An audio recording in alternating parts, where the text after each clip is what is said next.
ETF index mutual funds నేర్చుకుని stock మార్కెట్లో రాణించాలనుకుంటున్నారా? వెంటనే ఈ నెంబర్కి కాల్ చేయండి.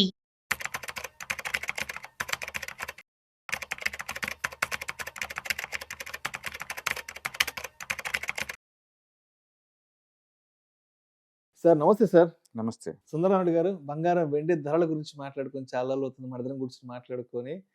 అండ్ త్వరలో మేజర్ ఫెస్టివల్స్ రాబోతున్నాయి. అండ్ క్రిస్మస్ రాబోతుంది, న్యూ ఇయర్ రాబోతుంది, తర్వాత సంక్రాంతి ఫెస్టివల్ కూడా రాబోతున్నాయి. సో ఫెస్టివల్ వేవ్ కూడా ఆల్మోస్ట్ కంప్లీట్గా స్టార్ట్ అయిపోయింది. సో ఫెస్టివల్ వేవ్ స్టార్ట్ అవుతుంది అంటే బంగారం వెండి ధరలకి సంబంధించిన డిస్కషన్ ఎక్కువగా ఉంటుంది. ఒక్కసారి అసలు 24 క్యారెట్స్ గోల్డ్ ఎంత ఉందో చూద్దాము. 24 క్యారెట్స్ 10 గ్రాముల విషయానికి వస్తే 1,35,930 దగ్గర ట్రేడ్ అవుతుంది. 22 క్యారెట్స్ 10 గ్రాముల విషయానికి వస్తే 1,24,600 వద్ద ట్రేడ్ అవుతుంది. వెండి విషయానికి వస్తే కేజీ 2,13,000 రూపాయలు దాటిపోతుంది. ఆల్మోస్ట్ బంగారం వెండి ధరలు లాస్ట్ వీక్ కాస్త తగ్గాయేమో అనిపించింది, బట్ ఇప్పుడు మళ్ళీ ఒక్కసారిగా అప్పర్ సర్క్యూట్లోకి వెళ్ళిపోయాయి. సో త్వరలో మేజర్ ఫెస్టివల్స్ కూడా రాబోతున్నాయి కాబట్టి ఇంకా బంగారం వెండి ధరలు ఎంతలా వెళ్ళే అవకాశం ఉందంటారు? సో బేసికల్గా ఇప్పుడు ప్రపంచవ్యాప్తంగా ఉన్న క్వశ్చన్ ఏంటంటే ఇవి ఎక్కడ గోల్డ్ సిల్వర్ ఈ ఒక్కసారిగా ర్యాపిడ్ మూవ్ స్టార్ట్ అవుతుంది కదా, ఇది ఎక్కడ ఆగిపోతుంది అంటే ఇది ఎక్కడ ఆగిపోతుంది అనే బదులు మిగతా అసెట్ క్లాస్ లో ఏం చేస్తున్నాయి అని అనుకోవటం బెటర్ అనమాట. ఇప్పుడు 2022 నుంచి పర్టికులర్ గా యుక్రెయిన్ వార్ రష్యా వాళ్ళు ఏం చేసినప్పుడు దానికి రష్యాని బ్యాన్ చేసినప్పుడు వరల్డ్ వైడ్ గా రష్యా వాళ్ళ అసెట్స్ మొత్తం ఫ్రీజ్ చేసి పడేశారు 2022లో. ఎగ్జాక్ట్లీ. అందుకని సెంట్రల్ బ్యాంక్స్ మొత్తం, రష్యా అంటే చిన్న కంట్రీ కాదు, ప్రపంచంలో ఉన్న సగం అణు ఆయుధాలు మొత్తం ఉన్న కంట్రీ, ప్రపంచంలో ఒకప్పుడు అమెరికాకి ధీటుగా ఏలున్న కంట్రీ, సోవియట్ యూనియన్. అలాంటి కంట్రీ అసెట్స్ ఫ్రీజ్ చేసిపోతే మిగతా వాళ్ళ మన పరిస్థితి ఏంటి అని చెప్పేసి మిగతా ప్రపంచవ్యాప్తంగా అన్ని సెంట్రల్ బ్యాంక్స్ వచ్చిన ఫస్ట్ క్వశ్చన్ అది. అందుకని 2022 అనేది మానవ చరిత్రలో ఫస్ట్ టైం డాలర్లు పెట్టుకొని మనం వేరే కంట్రీలో పెడితే ఎంతవరకు సేఫ్టీ అని క్వశ్చన్ వచ్చిన టైం అనమాట. అది not only Russian assets freeze అవటం కాదు, సెంట్రల్ బ్యాంక్స్ వచ్చిన క్వశ్చన్ మార్క్ అనమాట. రేపొద్దున మన పరిస్థితి ఏంటి, మన చిన్న కంట్రీ వాళ్ళం, మన అసెట్స్ కూడా ఇలా ఫ్రీజ్ చేస్తే మన పరిస్థితి ఏంటి, ఫస్ట్ టైం వచ్చిందనమాట. అందుకని డాలర్ మీద వేరే కంట్రీల మీద ఇన్వెస్ట్ చేయడం మీద ఫస్ట్ టైం వాళ్ళకి డౌట్ఫుల్ వచ్చిందనమాట. అప్పుడు బీనింది గోల్డ్ రష్ బీన్ అవుతాం. మన కనుక చరిత్ర చూసుకుంటే, చార్ట్లు కనుక చూసుకుంటే కనుక 2022 నుంచి ప్రపంచవ్యాప్తంగా సెంట్రల్ బ్యాంక్స్ ఎక్కడ దొరకవు అన్నట్టు టన్నుల కొద్ది కొంటుంది. మొన్న గోల్డ్మెన్ సాక్స్ ఒక రిపోర్ట్ ఇచ్చారు, సెప్టెంబర్ మంత్ లో వీళ్ళు చైనా వాళ్ళు కొన్నది 14 టన్నులు అండి. వాళ్ళు అఫీషియల్ గా రిపోర్ట్ చేసింది 1.2 టన్స్. ప్రపంచానికి తెలియజేసిందేమో వాళ్ళు మేము కొన్నట్టు 1.2 టన్స్, బట్ ఒరిజినల్ కొన్నది అంతకంటే 10 రెట్లు ఎక్కువ. గోల్డ్మెన్ సాక్స్ రిపోర్ట్ ప్రకారం చైనా వాళ్ళ దగ్గర 4,500 టన్నులు ఉంటదంట. అంటే వాళ్ళు యాక్చువల్ చెప్పే దాంతో పోల్చుకుంటే డబుల్ ఉంటుంది వాళ్ళ దగ్గర. అంటే సెంట్రల్ బ్యాంక్స్ వరల్డ్ వైడ్ ఏ రేంజ్ లో కొంటాయో చూసుకోండి. రెండోది, చైనా వర్సెస్ రష్యా వాళ్ళ 100% బిజినెస్ మొత్తం కూడా లోకల్ కరెన్సీ డాలర్లోంచి బయటకు వచ్చేస్తున్నారు. దాని మీనింగ్ ఏంటంటే ప్రపంచవ్యాప్తంగా అన్ని చోట్ల డాలర్ వాడకం తగ్గింది, డాలర్ ని సెంట్రల్ బ్యాంక్ స్టోర్ చేయడం తగ్గింది. దాని బదులు వీళ్ళు గోల్డ్ సిల్వర్ లో పెట్టడం బిగిన్ చేశారు.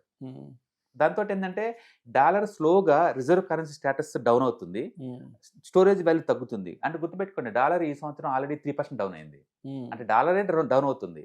అదే టైంలో గోల్డ్ ఇన్వెస్ట్ చేసుకున్న సెంట్రల్ బ్యాంక్స్ మొత్తం వాల్యూషన్ ఏమో మోర్ దెన్ 60% పెరిగింది. దాంతో వేరే బ్యాంక్స్ అన్నిటికి కూడా అది మోటివ్ లాగా అయిపోయి అవి కూడా బిగింగ్ చేసింది అనమాట. అట్లా ప్రపంచవ్యాప్తంగా సెంట్రల్ బ్యాంక్స్ అన్ని కూడా గోల్డ్ బ్యాంక్ బిగింగ్ చేసింది. దాని తోడు ఈ మధ్య టూ మచ్గా డేటా సెంటర్లు అవి ఓపెన్ అవుతా ఉన్నాయి. దాని గురించి బీభత్సంగా అప్పులు చేస్తున్నారు, చరిత్రలో లేనంత అప్పులు చేస్తున్నారు. ఎవరు ఓపెన్ AI కావచ్చు, లేకపోతే ఫేస్బుక్ కావచ్చు, గూగుల్ కావచ్చు, వీళ్ళనైతే హిస్టరీలో ఎప్పుడు లేదు అంతగా వాళ్ళు డెట్స్ రైజ్ చేస్తున్నారు అనమాట. ఎందుకంటే ఈ ఎక్స్పెన్షన్ కోసం. అందుకని మనం చూస్తే లేదు, ఒక సైడు బిట్ కాయిన్ 1 year లో, ఇంకొక వైపు చూస్తుంటే క్వాంటమ్ కంప్యూటర్ బీభత్సంగా స్పీడ్ తో పెరుగుతుంది. ఇంకో వైపు చూసుకుంటే జపాన్ లో 2% వడ్డీ రేట్లకు వచ్చినాయి 30 years తర్వాత. అంటే ఫ్రీగా దొరికే జపాన్ లో ఇప్పుడు 2% వడ్డీ పే చేయాల్సి వస్తుంది. ఇంకో వైపు చూస్తే అమెరికాలో ఇన్ఫ్లేషన్ పెరుగుతుంది, American debt every year 6 trillion debt pay చేయాల్సి వస్తుంది. ఆల్రెడీ వాళ్ళు 39 దాకా వచ్చారనమాట డెట్, మొత్తం టోటల్ డెట్. వరల్డ్ వైడ్ చూసుకుంటే టూ మచ్ అన్సర్టనిటీ, సంథింగ్ భయంగా ఉంది ఫైనాన్షియల్ ఎక్స్పర్ట్స్ అందరికి కూడా. అందుకని వీటన్నిటికి సొల్యూషన్ ఎక్కడ దొరుకుతుందో వాళ్ళకంటే ట్రెడిషనల్ గా అన్నిటికీ ఆల్టర్నేటివ్ రిసెషన్ ప్రూఫ్ ఉన్న గోల్డ్ సిల్వర్ లో దొరుకుతుంది.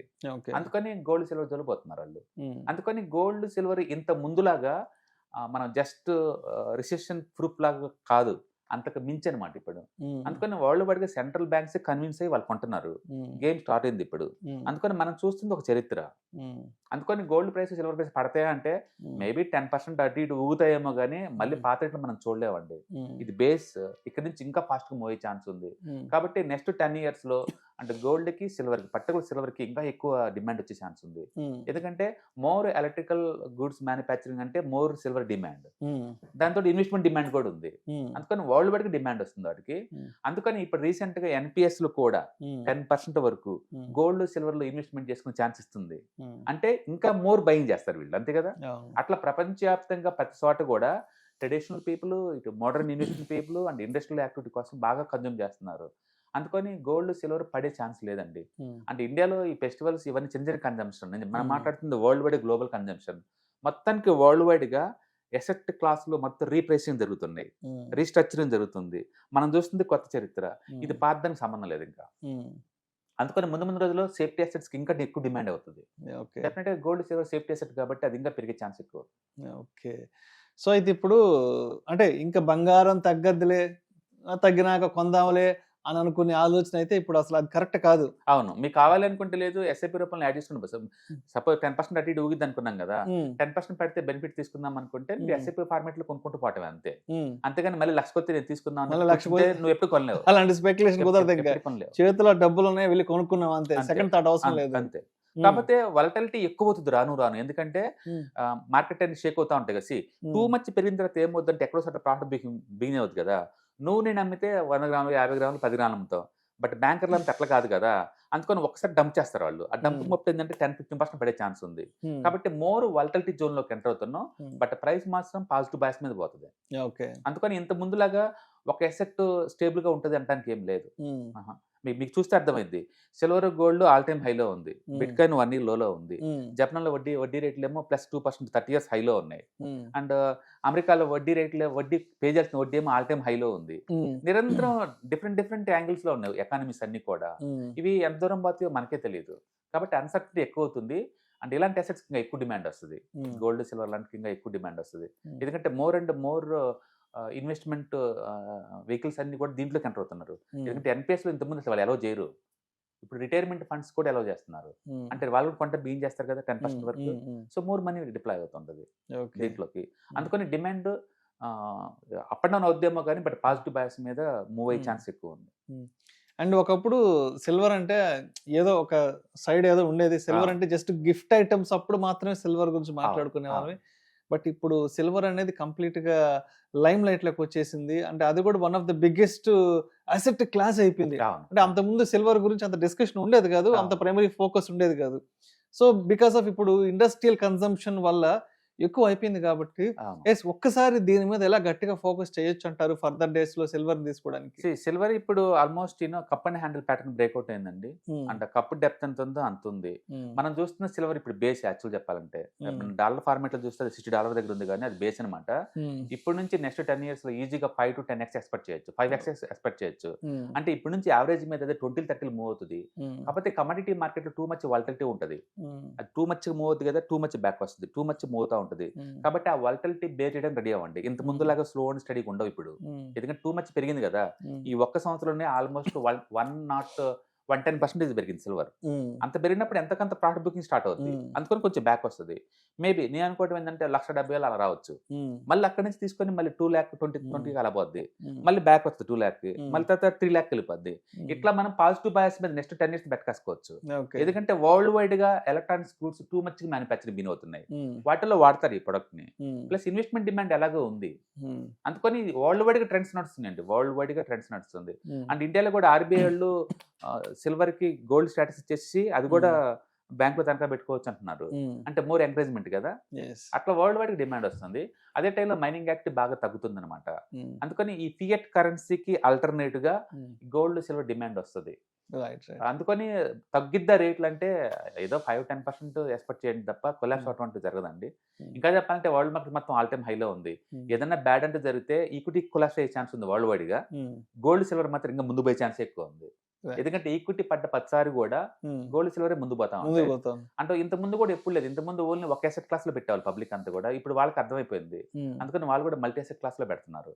ఈ సంవత్సరం ఈక్విటీలో నిఫ్టీ పెడితే వచ్చింది 5%, అంటే గోల్డ్ సిల్వర్ లో పెడితే కంబైన్ లో పెట్టామనుకోండి మోర్ దెన్ 70% వచ్చింది కదా. అందరికి అర్థమవుతుంది ఆ విషయం. సెంట్రల్ బ్యాంక్స్ అన్ని కొంటనే ఉన్నాయి అదే పని కదా. ఈవెన్ సెప్టెంబర్ మంత్ లో కూడా చైనా వాళ్ళు కొన్నది 1.2 అని రిపోర్ట్ చేస్తున్నారు, కానీ వాళ్ళు కొన్నది మోర్ దెన్ 10 టన్స్ అని చెప్పేసి గోల్డ్మెన్ సాక్స్ రిపోర్ట్ అది. Right. అందుకని సెంట్రల్ బ్యాంక్స్ దొంగతనంగా కొంటాయి అంటే ఇక ఇండివిజువల్ పర్సన్స్ వరల్డ్ వైడ్ ఎలా ఉంటుంది చూడండి. Right, right. అందుకని హ్యూజ్ డిమాండ్ వస్తుంది వరల్డ్ వైడ్ గా. ఖచ్చితంగా పాజిటివ్ బ్యాచ్ మీద వెళ్తుంది, బట్ మోర్ వాలటిలిటీ యాడ్ అవుతుంది.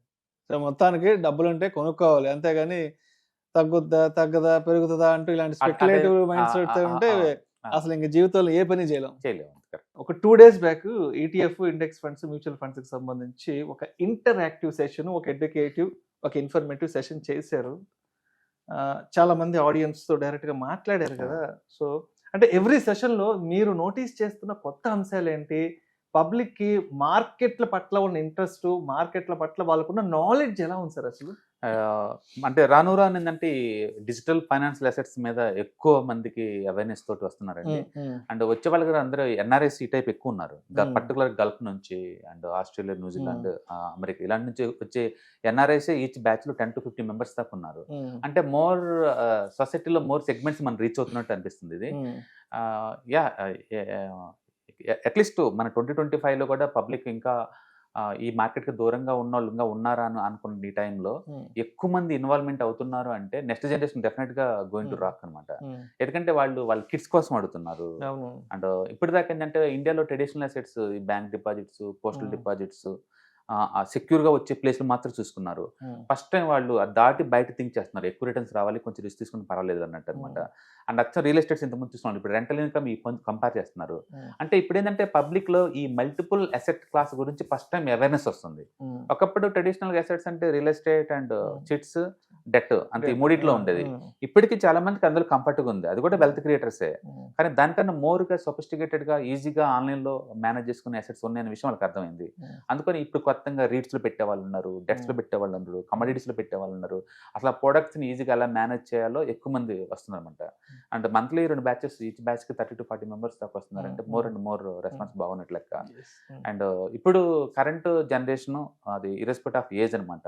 సర్ప్రైజింగ్ ఏంటంటే మోర్ దెన్ 50 ఏజ్ ఉన్న వాళ్ళు ఎక్కువ మంది ఉన్నారు గ్రూపుల్లో. మోర్ మెచ్యూరిటీ మైండ్ సెట్స్, అంటే అంటే యూత్ లాగా నాకు అరగంటకాల మనీ కావాలి, స్పెక్యులేషన్ రేట్ చేసేవాళ్ళు కాదు. అసెట్స్ ని ఎలా మేనేజ్ చేయాలి, అసెట్స్ ని ఎలా చూసుకోవాలి, ఈ డైరెక్ట్ రెగ్యులర్ అంటే ఏంటి, గ్రోత్ అండ్ IDCW అంటే ఏంటి, వాళ్ళకి కావాల్సిన స్పెసిఫిక్ డౌట్స్ తోటి మరీ వస్తున్నారు. అలా రావటం వల్ల ఏంటంటే మనకు కూడా క్లారిటీ ఉంటుంది. అంటే చాలా మంది అనుకుంటారు 2-3 గంటల్లో అంత నేర్చుకోవచ్చు అని. ఫౌండేషన్ పెడితే తప్ప మీకు ఏమి రాదండి. మీరు ఇన్వాల్వ్మెంట్ చాలా ఇంపార్టెంట్. రోజుకి 5 నిమిషాలు 10 నిమిషాలు ఏదో ఒక వీడియోస్ వాచ్ చేస్తా కొద్ది అంటే మీకు అవేర్నెస్ పెరుగుతూ ఉంటుంది, ఇంట్రెస్ట్ పెరుగుతూ ఉంటుంది, డౌట్స్ ఎక్కువ వస్తూ ఉంటాయి. అలాంటి డౌట్స్ తోటి ఇలాంటి ప్రోగ్రామ్స్ అటెండ్ అయ్యారనుకోండి, మీరు కరెక్ట్గా క్లారిఫికేషన్ వచ్చింది అనమాట, కనెక్టివిటీ వస్తుంది. అండ్ ఐఎమ్ హ్యాపీ అవేర్నెస్ సొసైటీలో బాగా వచ్చింది. అండ్ ఎక్కువ మంది రిటైర్మెంట్ ప్లాన్ చేస్తున్నారు, అడుగుతున్నారు రిటైర్మెంట్కి మా దగ్గర ఇంత డబ్బు ఉందని ఏం చేయమంటారు, మా దగ్గర 1 కోటి రూపాయలు ఉన్నాయండి, మా దగ్గర ఇలా చేస్తాం. ఇలాంటి డౌట్స్ తో వస్తున్నప్పుడు ఆ డిస్కషన్లో ఉన్నట్టు ఉంటే అది బాగుంటుంది, రియల్ ప్రొడక్టివ్ అనమాట. అంటే చాలా మంది వాళ్ళు ఆల్రెడీ 20, 30 lakh 40 lakh పెట్టిన వాళ్ళు ఉన్నారు మార్కెట్లో. మొత్తానికి ఈ 5,000, 2,000, 1000 ఇలాంటి ఎస్ఐపీల దగ్గర నుంచి మంత్లీ 1 lakh చేస్తున్న ఎస్ఐపీ, మంత్లీ 5 lakh చేస్తున్న ఎస్ఐపీ ఇలా చెప్పే వాళ్ళు ఎక్కువ ఉన్నారు. కాబట్టి మోర్ సెగ్మెంట్స్ ఇన్వాల్వ్ అవుతుందని అనుకోవచ్చు మనకి. సో ఇప్పుడు December first weekend educative webinar మొన్న 10th, 11th డేట్స్ కంప్లీట్ అయింది. అండ్ డిసెంబర్ కి సంబంధించి నెక్స్ట్ సెషన్ ఏం ప్లాన్ చేస్తున్నారు? అండ్ అంటే ఈసారి ఆడియన్స్ కి కొత్తగా ఎటువంటి ఫ్లేవర్ ఆఫ్ కంటెంట్ ముందుకెళ్దాం అనుకుంటున్నారు? ప్రతిసారి కొత్త ఫ్లేవర్, కొత్త ఎలిమెంట్ యాడ్ చేయడం కుదరదండి. బట్ మా ఎక్స్పీరియన్స్ కొత్తగా వచ్చిందని మాత్రం షేర్ చేస్తాం అనమాట. And apart from the regular course content తో పాటు ఎక్స్పీరియన్స్ షేర్ అవుతా ఉంటుంది. అండ్ మీరు ఎవరైనా ఇంట్రెస్ట్ ఉందంటే కింద స్క్రోల్ అవుతున్న నెంబర్ పింగ్ చేస్తే టీమ్ కాల్ చేస్తారు. డేట్స్ కూడా డిసెంబర్ 27th ఉంది కదా, డిసెంబర్ 27, 28 డేట్స్ ఏమో కదా. అండ్ అందరూ పబ్లిక్ మొత్తం కంఫర్ట్ గా ఉండే సాటర్డే, సండేస్, వీకెండ్స్ లో ఉంటాయి. సో ఆ 2 టైంలో అటెండ్ అవుతే మీకు క్లారిటీ ఉంటుంది. అయితే ప్రోగ్రామ్ జస్ట్ అటెండ్ అయితే మీకు ఫౌండేషన్ పడిద్దేమో తప్ప అదేదో 100% మీకు వచ్చింది అనుకోమాకండి. It's look like car driving. ఒక రోజు కూర్చొని నేర్చుకుంటే అది రాదు. మీరు కోర్స్ అయిపోయిన తర్వాత కూడా నిరంతరం మీకు కోర్స్ కంటెంట్ లింక్స్ అవి వస్తాయి కాబట్టి మీరు చదువుకుంటూ అప్డేట్ అవుతూ ఉంటూ వీడియోస్ వాచ్ చేస్తా కూర్చునే కొద్ది ఏంటంటే ఏంటంటే మీకు ఆ మైండ్ సెట్ వస్తుందన్నమాట. ఒక సేవింగ్ మైండ్ సెట్, ఒక ఇన్వెస్ట్మెంట్ మైండ్ సెట్, ఫ్యూచర్ని చూసే పద్ధతి, ఇన్ఫ్లేషన్ ఎంత ఉండబోతుంది, ఇవన్నీ క్లారిటీ ఉంటుందన్నమాట. డెఫినెట్గా మీకు ఆ ఫౌండేషన్ పడుద్ది. It's worth. సో మొత్తానికి సుందరరామరెడ్డి గారు కండక్ట్ చేసే ఈ December 27, 28 డేట్స్లో ఎడ్యుకేటివ్ వెబినార్ అటెండ్ అవ్వాలంటే కింద స్క్రోల్ అవుతున్న నెంబర్కి కాల్ చేసి అండ్ మీ రిజిస్ట్రేషన్స్ అయితే పూర్తి చేసుకోగలరు. Thank you sir. Thank you sir. ETFs, index funds and mutual funds, మీరు కనుక స్టాక్ మార్కెట్లో ఎంటర్ అవ్వాలనుకుంటే మార్కెట్లో స్టాక్స్ డైరెక్ట్గా ఇన్వెస్ట్ చేసే బదులు కపుల్ ఆఫ్ స్టాక్స్లో ఇన్వెస్ట్ చేయడం ద్వారా ఏంటంటే ఆటోమేటిక్ రిస్క్ తగ్గించుకోవచ్చు. కాబట్టి మీరు బిగినర్ అయినా లేదా ఎక్స్పీరియన్స్ పర్సన్ అయినా సరే మార్కెట్లో సేఫ్ సెక్యూర్ వేలో లాంగ్ టర్మ్లో సస్టైనబిలిటీ కావాలంటే ఈ ప్రొడక్ట్స్లో ఇన్వెస్ట్ చేయడం ద్వారా దాన్ని సాధ్యం చేసుకోవచ్చు అనమాట. కాబట్టి మీకు ఎవరికైనా సరే ఈ ఈటీఎఫ్స్, ఇండెక్స్ ఫండ్స్, మ్యూచువల్ ఫండ్లో ఇన్డెప్త్ నాలెడ్జ్ కోసం అండ్ గైడెన్స్ కోసం ఈ ట్రైనింగ్ ప్రోగ్రామ్ అటెండ్ అవడం ద్వారా మీరు మనీ మేక్ చేసుకోవచ్చు. కాబట్టి మీకు ఇంట్రెస్ట్ ఉన్న పార్టిసిపెంట్స్ ఈ వీకెండ్లో జరిగే వెబినార్ అటెండ్ అవడం ద్వారా ఇందులో ETFs, index funds, mutual funds అంటే ఏంటి, వాటిని ఎలా మనీ మేక్ చేసుకోవాలి, వాటిని ఎలా మేనేజ్ చేసుకోవాలి, వాటి గురించి కాంప్రహెన్సివ్ ట్రైనింగ్ మీకు ఈ ప్రోగ్రాంలో అందించబడుతుంది. ఈ వీకెండ్లో జరిగే ఈ ప్రోగ్రామ్కి ఎన్రోల్ చేసుకోండి. Thank you.